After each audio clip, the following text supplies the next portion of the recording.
हम जानते हैं इस देश के अंदर पूंजीपतियों का खेल क्या है। हर सवाल पे हिंदू मुस्लिम, हर सवाल पे हिंदू मुस्लिम, ये नहीं चलेगा। सवालों पर बात करिए। हमको क्या परवाह नहीं, गर्चे जमाना खिलाफ हो, रास्ता वो चलेंगे जो सीधा और साफ हो। बीटेक के पास किए हुए हर साल 1,20,000 एमटेक पास किए लड़के निकलते हैं, 1,20,000 40,000 लोग MBA निकलते हैं। कहाँ है इनकी नौकरी? अगर किसान निकल सकता है तो पढ़े लिखे नौजवान नहीं निकल सकते।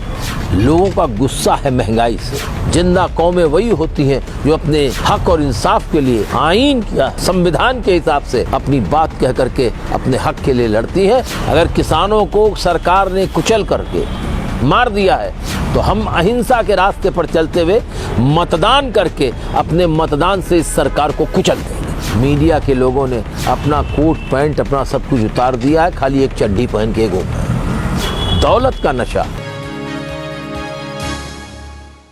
तो तमाम मुद्दों पर बात करेंगे। अतुल कुमार अन्यान जी एक बहुत ही वोकल वॉइस हैं, एक बहुत ही मुखर नेता हैं, लेफ्ट की आवाज़ माने जाते हैं। अतुल जी बहुत बहुत स्वागत है आपका। धन्यवाद। आदाब। इन चुनाव में खासतौर से उत्तर प्रदेश चुनाव की अगर मैं बात करूं तो बीजेपी अपने वो उस एजेंडे पर आ गई है, हिंदू मुसलमान वाले, मंदिर मस्जिद वाले। क्या आपको लगता है कि लोग इस बार उत्तर प्रदेश में इस एजेंडे पर आ जाएगी? हम चाहते हैं उत्तर प्रदेश में एक बड़ा मोर्चा कायम हो जो एंटी बीजेपी, एंटी RSS हो, जिसका मुख्य मकसद सिर्फ पार्टियों की मुखालफत न हो बल्कि उनका मकसद हो कि आइन की हिफाजत करना है। आइन के अंदर जो कुछ कहा गया है, संविधान में जो कुछ कहा गया है, उसकी हिफाजत करना, क्योंकि ये संविधान को भी तोड़ने की कोशिश करते हैं। हर सवाल पे हिंदू मुस्लिम, हर सवाल पे हिंदू मुस्लिम, ये नहीं चलेगा। सवालों पर बात करिए। सवालों पर घसीट कर सरकार को लाएंगे। अब्बा जान और चाचा जान की भाषण नहीं चलेगा। ये सब मदारियों का खेल है। सवाल बताना, तो इधर उधर की न बात करिए, बता कि कारवां क्यों लुटा। हमारी गरीबी कहाँ है, हमारी मुफलिसी क्यों? देखिए, ये बीटेक के पास किए हुए हर साल 1,20,000 एमटेक पास किए लड़के निकलते हैं, 1,20,000 40,000 लोग MBA निकलते हैं। कहाँ है इनकी नौकरी? किस फैक्ट्री में बंद हो जाएंगे?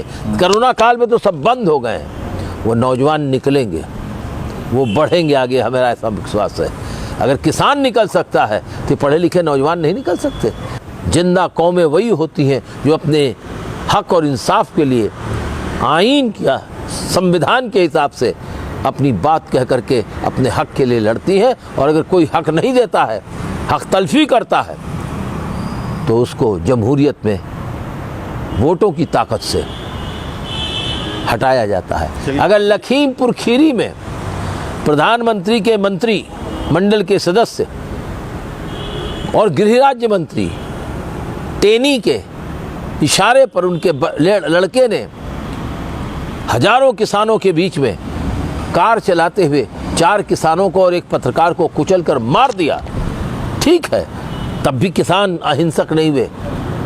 अगर वो चाहते तो दिल्ली से निकल करके और वहाँ जो चाहते तो इतनी तेजी से आगे बढ़ते कि सरकार को गोली चलानी पड़ती। अगर किसानों को कुचल कर कार से, हमने कहा हर मीटिंग में कहा, अगर किसानों को सरकार ने कुचल करके मार दिया है तो हम अहिंसा के रास्ते पर चलते हुए मतदान करके अपने मतदान से इस सरकार को कुचल दें। हमको क्या परवाह नहीं, गर्चे जमाना खिलाफ हो, रास्ता वो चलेंगे जो सीधा और साफ हो।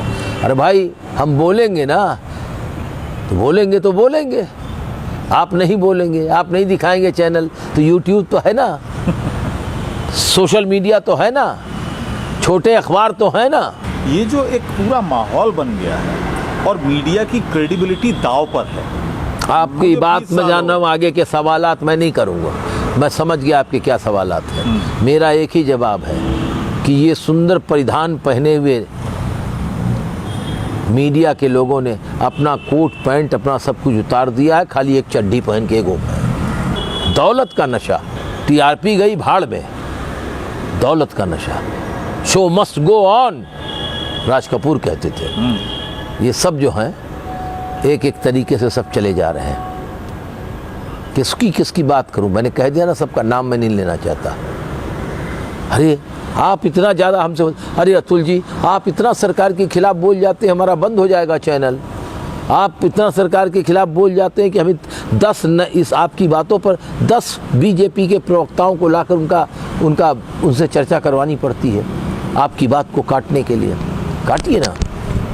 अब वो रह भी नहीं पाते, क्योंकि एक तरह का चैनल देखते हुए, एक ही तरह के विचार देखते देखते लोग उबासी लेने लगते। अब थक गए भाई 5 साल में। वही बात चेहरों को मैंने कहा था ना, मैंने जब ये बात कही कि सिंदूर लगाकर चलते हैं, तो एक बड़े यूट्यूब के चैनल ने मेरी बात पर तस्वीरें लगा दी कि कौन कौन हैं एंकर जो ये काम करते हैं, हाँ, जिनको सिंदूर लगते हैं। तो ठीक है, आदमी बच के अपना काम करता है, थोड़ा सा दिखा। ये नग्नता नहीं आपको दिखाई देती जी टीवी में, नंगाई नहीं दिखाई देती सरकार के प्रति, कभी कभी आज तक में नहीं दिखाई देती, अक्सर। हम जानते हैं इस देश के अंदर पूंजीपतियों का खेल क्या है। टाइम्स नाउ जिंदाबाद करता है सरकार का, और टाइम्स नाउ ने अपना एक दूसरा चैनल खोल रखा है, मिरर टुडे। वो सरकार के खिलाफ बोलने वालों को का रोज इंटरव्यू लेता है, क्योंकि पंजाब, उत्तर प्रदेश, गोवा, हिमाचल, उत्तराखंड, इसके चुनाव है।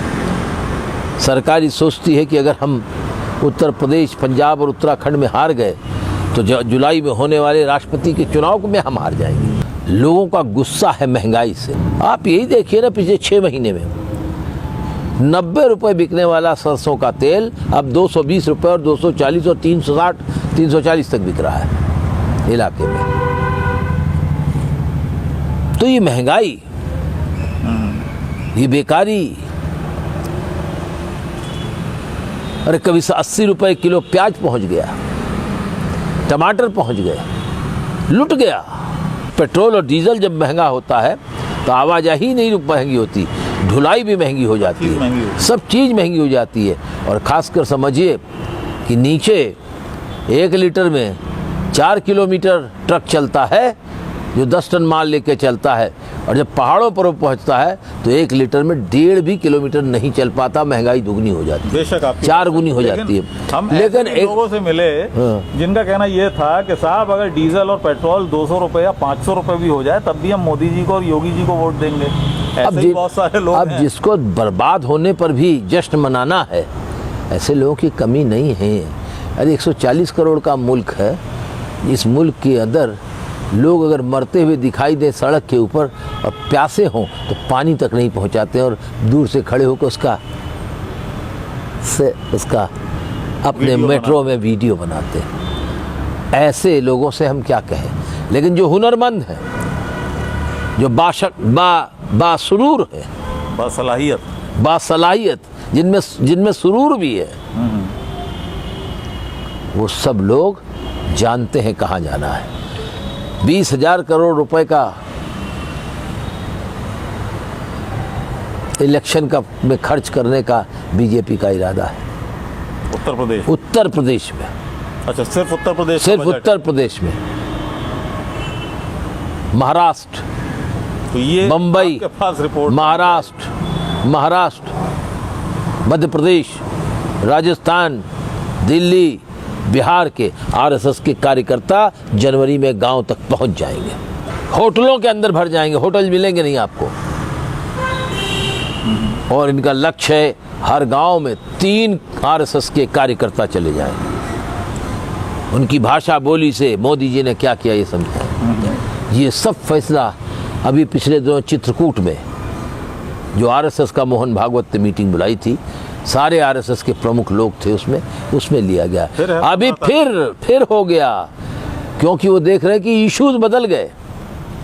किसान आंदोलन का असर इतना लंबा हो गया, लोग खड़े हो गए, और अभी देख रहे हैं कि चुनाव जो नज़दीक आ रहा है, ये पैरामेडिकल स्टाफ के लोग हजारों की संख्या में प्रदर्शन कर रहे हैं। ये माध्यमिक शिक्षक जो है हजारों की संख्या में, ये प्राथमिक शिक्षक हजारों की संख्या में, वो ये देख रहे हैं कि जो संविदा के अध्यापक है वो कह रहे हैं हमको पूरी तनख्वाह दो, हमको परमानेंट करो, हमको स्थायी करो।